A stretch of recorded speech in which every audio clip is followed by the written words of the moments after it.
paying all this, when you're making all this payment, you should always know and have in the back of your mind why you're doing all of this. You're not just doing it because you want to give some government your money, but you're doing it for some certain reasons. Advocacy and diplomacy. This will support efforts to gain international recognition and advocate for Biafran rights. Now, just like Michael said, I'm going to point again. We need more Elias on our side. We need more of Elias on every side that Biafrans are. Because with more of Elias, oh my goodness, the whole world will speak, listen, eat, and dream Biafra. Because Elias, our friend, has done a great job in making sure that our dreams, our voices are heard. It shouldn't only be heard in Washington, D.C., but in every corner where Biafrans exist. Just like the CEOs took all the trips she took. When we have more of Elias by your contribution, which will help us achieve that dream, it will be a walkthrough whenever we make any step towards this liberation. Self-reliance. This will reduce dependence on external support and ensuring sustainability of our initiative. Most importantly, ensuring that our army have everything they need to protect and defend our motherland. Without your support, we can't do this. Now, when we talk about shared responsibility, I want us all to come with me. Shared responsibility strengthens unity. When there is shared responsibility amongst brothers, there is unity because you're working towards same purpose. Imagine if 500,000 Biafrans in the United States, which of course has over 2.5 million Biafrans, each sacrifice $5, the cost of a coffee, in one day, just $5. This simple act could raise 2.5 million ejema in a week. We have the number, we have the population, and we must use what we have.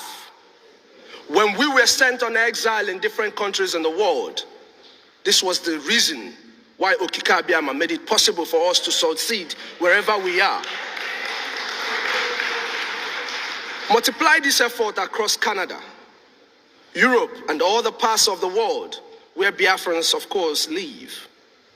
And the potential becomes monumental.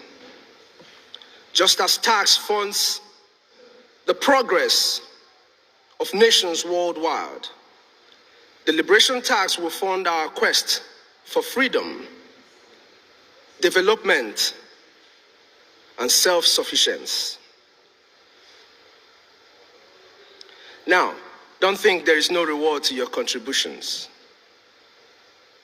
The rewards comes in different phases and forms.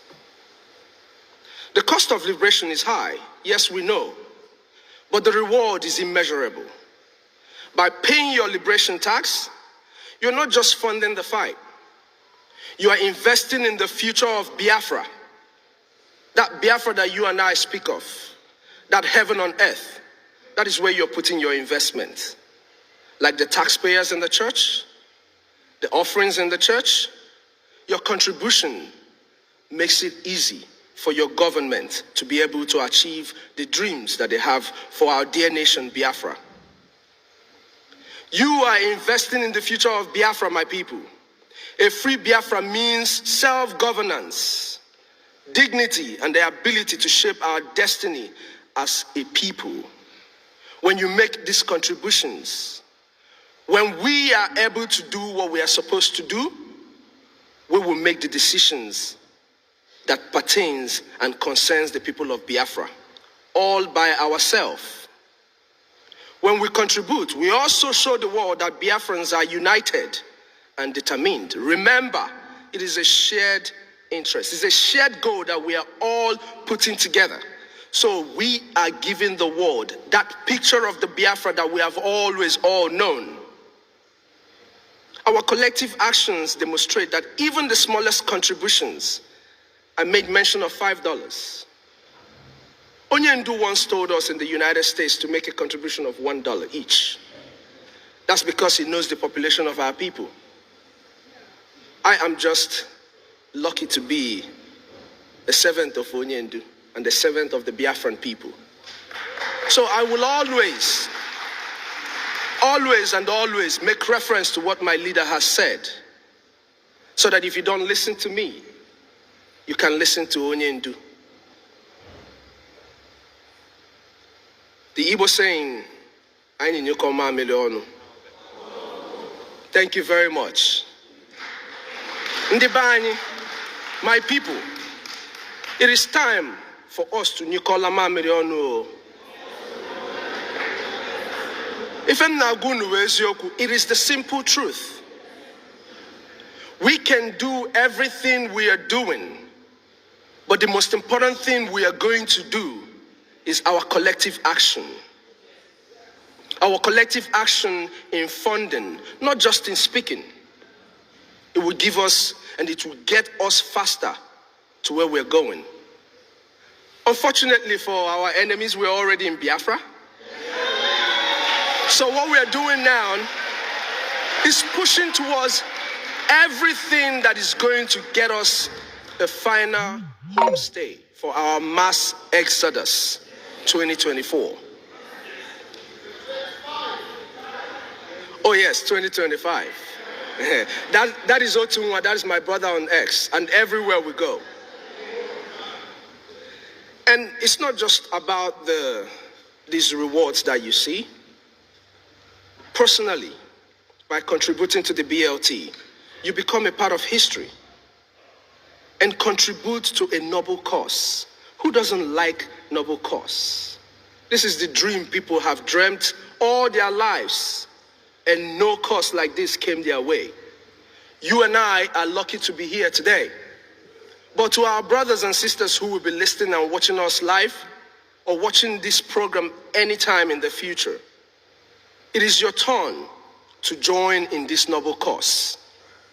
It is a dream far too long, and this dream has got to come to a fruition.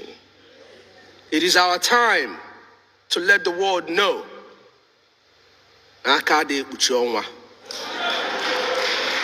You can never cover the sun, no matter what you do.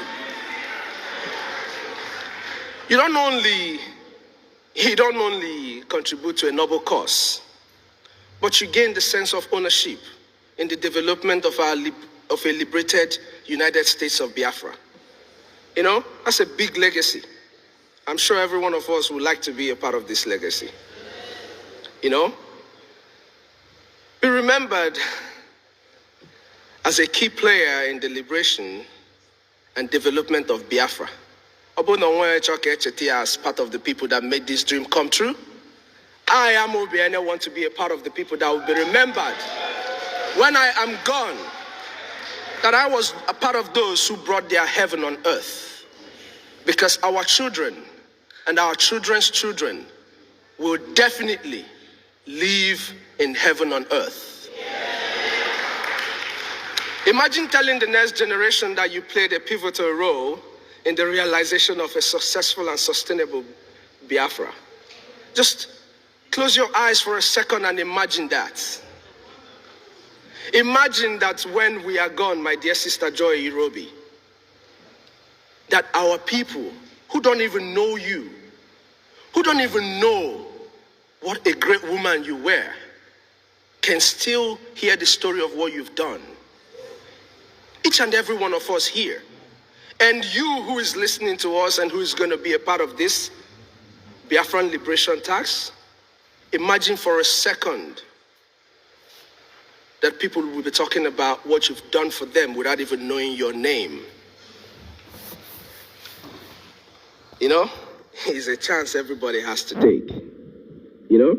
And there are channels to making this payment, utilizing our secured website to make this contribution, which is the Biafran Liberation Tax. All right, welcome back, wonderful people. And the Jamano, yeah. Yeah. Leono, yeah. Wano, yeah.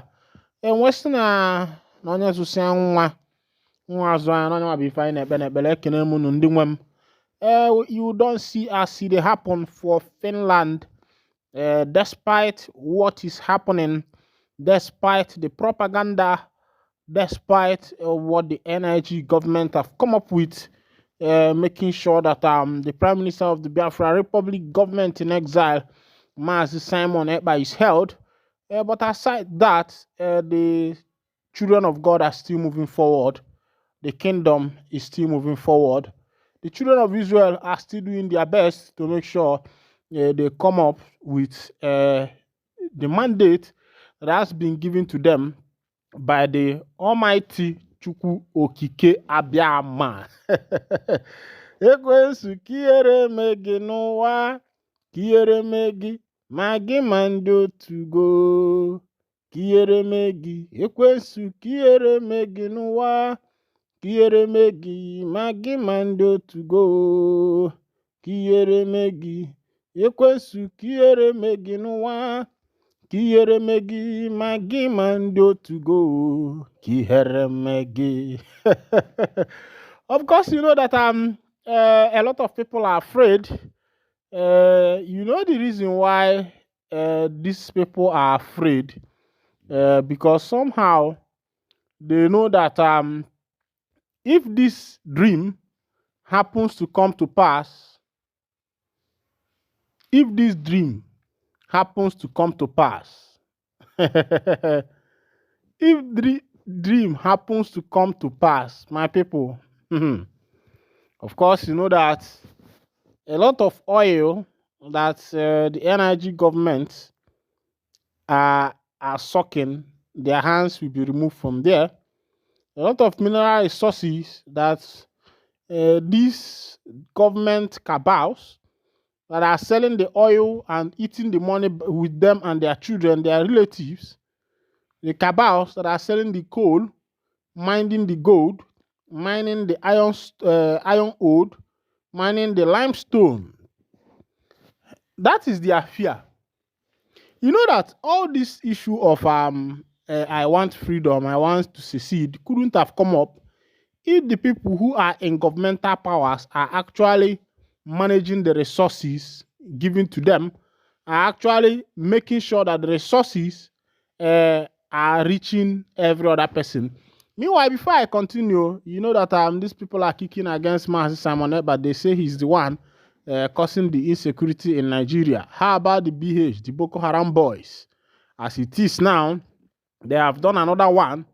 They recently abducted 4 NSCDC officers in ambush. This one happened in Niger State. One of them is missing. They killed 4 of them. Nigeria Civil Defense Corps. The BH boys killed 4 of them. And according to the information, that one is missing. Now, the question I want to ask, is he also Sïmøn Epka, Nwaben Joko? Is he also the one that is doing this one? Because he has been there, let's say for like 3 to 4 days now. We have not heard from him. Is he also the one that is giving these people the command, the BH, the Fulanis that are fighting for jihad? Is he the one that is also giving them command? It's just like NIG government have refused to find out what is the truth, and because those who are perpetrating the evil are inside the government, the truth can never be found. As it be, Igbo elders, Nnamdi Kanu's release key to ending insecurity, killing of Ndi Igbo. The Igbo elders have said that the key to stopping insecurity in the southeast, to curtail it, is by releasing Mazi Nnamdi Kanu. But the issue is that, is the federal government going to pay attention? Because looking at what the federal government is doing, this will tell you that Ndi Igbo need to get sense because as far as Nigeria is concerned, there is no love for them. The United Igbo Elders Council (UNEC) worldwide has emphasized that the release of Mazen Nnamdi Kanu, leader of the indigenous people of Biafra (IPOB), and the resolution of the insecurity and killing targeting the Igbo people, particularly the youth, are their primary concern. In a statement issued by Justice Alpha Ibama, Director General, and Professor Obasi Igwe, Director Media and Publicity, UNEC expressed discontent over the unlawful detention and torture of Nnamdi Kanu and other detained Igbo individuals. These injustices, they noted, have overshadowed the celebratory mood of an upcoming awards event being organized by their sister body, the Great Igbo Achievers Legacy. The elders, however, endorsed the award, acknowledging its potential to motivate the recipient and inspire excellence among Igbo people despite the current hardship. Igbo Unity and Development (UNEC) called for the restoration of Igbo unity and emphasized the need to address historical grievances such as the economic blockade since 1967. Infrastructure renewal, the group highlighted the urgent need for dredging and modernizing Igbo coastal ports, Iguacha, Obane, and Obopo, to reconnect the interior and reinvigorate economic activities. Counterbalancing national development, they advocated for the establishment of an Eastern Development Hub to complement the existing Western Hub in the Yoruba region. Ohanaeze leadership rotation, the group reaffirmed their stance on rotating the Ohanaeze presidential position to Rivers Igbo as part of effort to strengthen Igbo unity. Rejection of anti-Igbo narrative, they condemned the geopolitical restructuring that marginalized the Igbo and dismantle might about the Igbo being landlocked. My people, I don't see as it happen for that one. This is coming from Ndi Igbo elders. It seems as if Ndi Igbo forget so soon. They are now, wagging their tail just like a dog that is happy when the owner comes back. This is the same way the East Igbo elders are wagging their tail for the rivers, forgetting what happened immediately after the 1967-1970 Biafra Civil War, when Ndi Igbo went back to Port Harcourt to make sure, to River State in general, to be able to acquire their properties back. But they were not able. Even some Ndi Igbo that has landed property in Lagos were able to get it back. But why didn't they get it back from the rivers that are supposed to be their brother? That almost all the rivers speak same language with Ndi Igbo. And these people refuse bluntly that those properties should not be repatriated to Ndi Igbo or should be returned to Ndi Igbo. But people like the Northerners gave the Igbo people their things back. Even the Yorubas also gave Igbo people their things back when they come back to take it. What about these river people that Ndi Igbo believe that these people are their brother? I think it's high time you forget who forget you. It's high time you shift for who shift for you. And one thing about Africans is that they don't pay attention to history, knowing that whatever history that happened before must surely repeat itself. Meanwhile, this is where I'll be winding down the curtain. And if this is your first time of joining us, thank you for listening. God bless you. I write on behalf of the silent majority of Ndi Igbo and lovers of freedom in Nigeria. Some of us worked hard to build the APC with you to bring about positive change in the country, but you and President Buhari turned the APC to a weapon of oppression and looting of the people's wealth, he stated. Arising from your dispute election against Peter Obi and Atiku Abubakar, you have related with Ndi Igbo and most Nigerians as if we are a conquered people. Mr. President, be it known to you that neither Ndi Igbo nor any ethnic group has been conquered by you. We are free men and women, and we will resist you and your agents of subjugation. You have used the case of the unlawful and malicious detention of Mazen Nnamdi Kanu as a pawn on a chessboard, This is time for you to free Nnamdi Kanu unconditionally. Your continued and unlawful detention of Mazi Kanu is an affront on all Ndi Igbo and all lovers of freedom. Mr. President, please be reminded that all those who have a hand in the kidnap, arrest, unlawful rendition, malicious prosecution, and illegal detention of Mazi Nnamdi Kanu starting from President Ruto of Kenya have been put to shame. Take every step necessary to release Mazi Nnamdi Kanu unconditionally. This one is coming from the former lawmaker coming from Imo State, Uche Onyagocha. Ukonda Uche Onyagocha Kenedalamo Nwokike. It is not easy for a statesman to come out and speak the truth. And if you decide not to speak the truth, you die with the truth. Look at what just happened. At the first time when Kanu was extraordinary rendition from Kenya to Nigeria and incarcerated into the DSS detention starting from 2021 till date, that happened on July 2021. The Igbo statesman then Obiozo, later on Emmanuel Iwanyanwu, people like Ifeanyi Ubadem, they refused to come out to speak for their brother. They refused to come out to speak for their brother, to talk about him. Later on, Iwanyanwu took over office. He became the President General of Ohanese Ndi Igbo.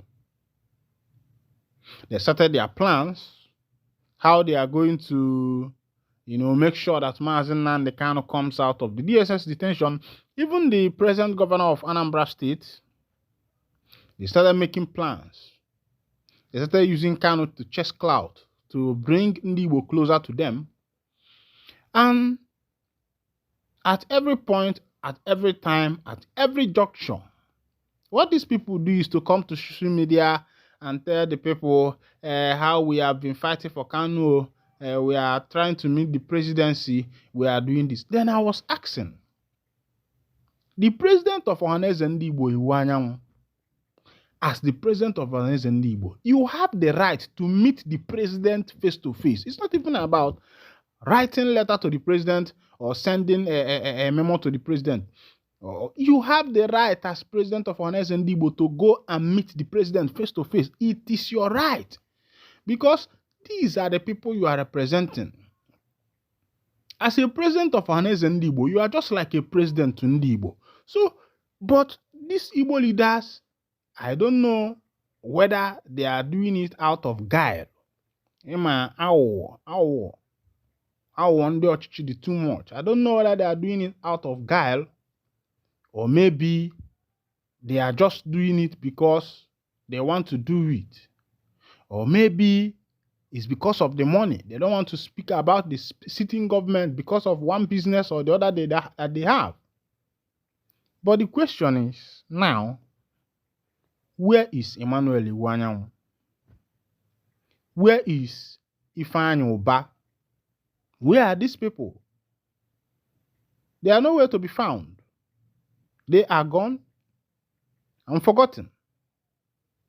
Now, Uhuru of Kenya is now suffering his own shame too. Ruto of Kenya, President Ruto of Kenya, in whose tenure this thing happened, in your government, in your tenure, you were there, people came into your country and extraordinary renditioned a man who came into your country with another passport. They whisked the man away from your country, and when you were asked, your country could not give any account, but everybody knew that the last place Mazi Nnamdi Kanu landed was in Kenya. After 8 years, 8 days, Kanu was nowhere to be found until he was found, and he was able to explain what had happened to him after he was beaten, battered, broken. Now, and I am asking, what type of government are these African leaders operating? The government that makes sure that the people are suppressed, the government that makes sure that the people does not have the right to exercise their franchise rights, that people does not have the right to exercise their political rights. Yes, they told us that your voter's card is your power. But you see them buying themselves into power. They bought themselves into power. Now in Kenya, there is protest. Now in Nigeria, there is protest. And what is the modus operandi? What is the cause of the protest? It is because the people are angry. There is hunger, there is starvation, there is scarcity of wealth, scarcity of food, scarcity of all forms of social amenities, which is supposed to be the first work of the government. Now, my question is, what is even the work of the government? Of course, you know that we have the government as a mercenary and we have the government as a body. I'm talking about the mercenaries that run the government. What is their work? These people earn their salaries in millions. They just come to the House of Senate, deliberate, do this, deliberate, they earn in millions. But after the deliberation, after cutting out the budget for the year, the question is, what is this budget being used for? That's the question you ask yourself. Sometimes you should ask yourself, as a citizen in Nigeria, what has the government actually done for you? Your parents paid your school fees from primary to university, or somehow maybe your parents don't have, you are the one that sponsored yourself and you graduated. And after that, after graduating with your own money, you go and work for the government. Upon working for the government, they still will not pay you your full salary.